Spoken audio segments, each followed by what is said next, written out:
نحمده ونصلي على رسوله الكريم اما بعد فاعوذ بالله من الشیطان الرجیم بسم اللہ الرحمن الرحیم۔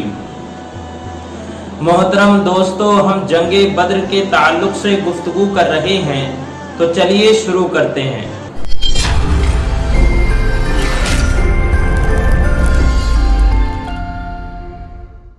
جب کفار میدان خالی چھوڑ کر مسلمانوں کے سامنے سے بھاگ گئے اور مسلمانوں کو فتح حاصل ہو گئی تو حضور صلی اللہ علیہ وآلہ وسلم نے حکم دیا کہ ابو جہل کی تحقیق کرو کہ اس کی لاش میدان میں موجود ہے یا نہیں۔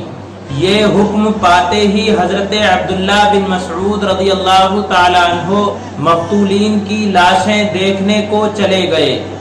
ابو جہل کو دیکھا کہ وہ ادھمرا پڑا ہے۔ حضرت عبداللہ بن مسعود رضی اللہ تعالی عنہ اس کے سینے پر چڑھ گئے اور کہنے لگے، اے اللہ کے دشمن، دیکھ آج تجھے اللہ نے کس طرح ذلیل کیا ہے۔ ابو جہل نے پوچھا، لڑائی کا نتیجہ کیا ہوا؟ حضرت عبداللہ بن مسعود رضی اللہ تعالی عنہ نے فرمایا کہ مسلمانوں کو فتح اور کفار کو ہزیمت حاصل ہوئی ہے۔ یہ کہہ کر حضرت عبداللہ بن مسعود رضی اللہ تعالی عنہ جب اس کا سر کاٹنے لگے تو اس نے کہا کہ میری گردن مونڈھوں سے ملا کر کاٹنا تاکہ دوسرے سروں سے میرا سر اونچا دکھائی دے اور یہ سمجھا جائے کہ یہ سردار کا سر ہے۔ حضرت عبداللہ بن مسعود رضی اللہ تعالی عنہ اس کا سر کاٹ کر سرکار دو عالم صلی اللہ علیہ وسلم کے پاس لائے اور آپ کے پاؤں میں ڈال دیا۔ آپ نے ابو جہل کا سر دیکھ کر اللہ تبارک و تعالی کا شکر ادا کیا۔ اس لڑائی میں کل 14 صحابی شہید ہوئے، جن میں 6 مہاجرین اور 8 انصار میں سے تھے۔ آپ نے معرکہ جنگ سے فارغ ہو کر مسلمان شہداء کو دفن کیا۔ مشرکین کی لاشوں کو ایک بڑے گڑھے یا کنویں میں ڈلوا کر اوپر سے مٹی ڈلوا دی۔ کفار اس ہار سے ایسے بھاگے کہ وہ اپنے سپہ سالار ابو جہل کو بھی ادھمرا چھوڑ گئے۔ مکے کے بڑے بڑے سردار جو اس لشکر میں آئے تھے تقریباً سبھی مقتول ہوئے۔ حضور صلی اللہ علیہ وآلہ وسلم نے تمام مال غنیمت جو کفار سے حاصل ہوا تھا حضرت عبداللہ بن کعب رضی اللہ تعالی عنہ کے سپرد کر دیا۔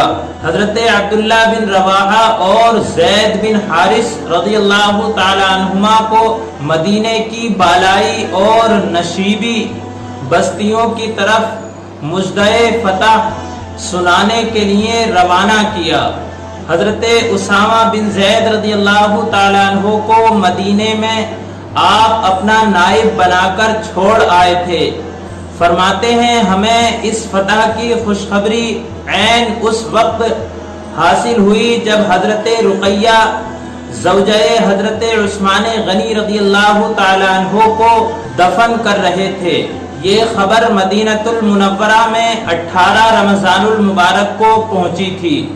بدر کے میدان سے جنگ سے فارغ ہو کر آپ مدینہ المنورہ کی طرف روانہ ہو گئے۔ مقام صفرا میں پہنچ کر آپ نے حکم الہی کے موافق تمام مال غنیمت برابر مسلمانوں میں تقسیم فرمایا اور اسیران جنگ میں سے نضر بن حارث کی گردن مارنے کا حکم فرمایا۔ یہاں سے روانہ ہو کر مقام عرق الزبیہ میں پہنچے۔ یہاں عقبہ بن ابی معیط بن ابی عمرو بن لینا کی گردن کو مارنے کا حکم دیا۔ یہ دونوں جو اسیران جنگ بدر میں شامل تھے حضور صلی اللہ علیہ وسلم اور اسلام سے سخت شدید دشمنی رکھتے تھے اور اپنے عناد میں ابو جہل کے ہمسر تھے۔